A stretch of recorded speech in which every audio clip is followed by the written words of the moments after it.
very much, Speaker. My question goes back to the Finance Minister. Just like at Enron, the secret hidden ledger was finally revealed, and when it was, the real deficit and the deficit figures are now accounted for. The net debt per Ontario resident is $23,670 per person. Let me bring you back to 2003 when they were brought into office. It was only $11,324.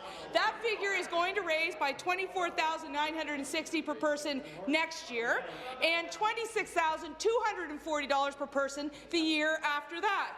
So this government is leaving my daughter and the next generation with an unsustainable amount of debt that is going to hurt our very core and valued public services. So I want to know, why is this government, including that Premier, content with leaving our children over $26,000 worth of debt because of their mismanagement? Minister of Finance.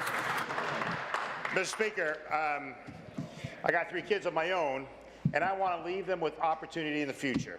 And let me be clear, the member opposite is talking about one side of the ledger.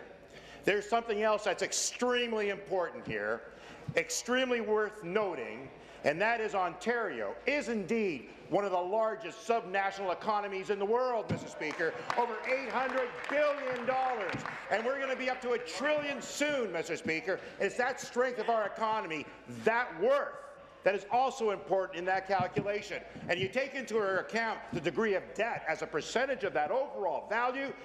The people of Ontario have a huge net worth, Mr. Speaker, of close to $40,000 each. My children are going to benefit because of the investments we make in transit, in schools, in hospitals, in the economic growth. They'll have opportunity. They're denying them that right. We'll continue to invest in Ontario. Be seated, please. Be seated, please. Thank you. Supplementary. What we really are is the largest subnational debtor in the world, Speaker, and that minister over there maybe have $78,000 kicking around to pay for his kids' share, but most Ontario families, the people of Ontario, don't have an extra $80,000 kicking around to pay for their mismanagement. A child born under the Liberal government immediately will owe $26,000 thanks to that minister.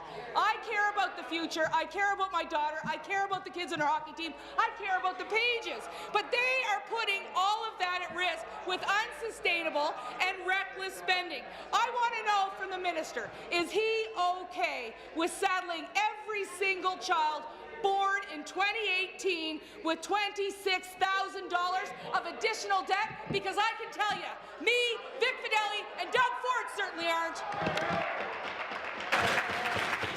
Be seated, please. Be seated, please. Thank you.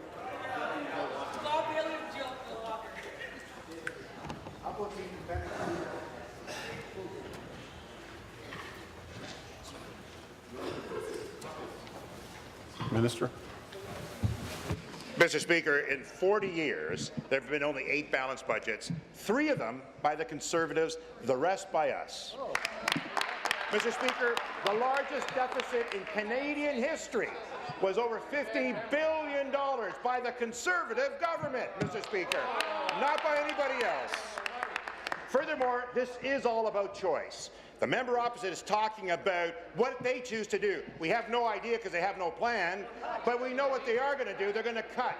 We want to support childcare for people, mental health and addictions, more supports for hospitals, more supports for our seniors, more supports for our children and our students, Mr. Speaker, to put them at their best going forward in our future. We're investing in those programs. They are going to cut those programs. They're putting at risk the future of Ontario, Mr. Speaker. We're fiscally strong, and we're going to continue to be strong because the people of Ontario deserve that, Mr. Speaker.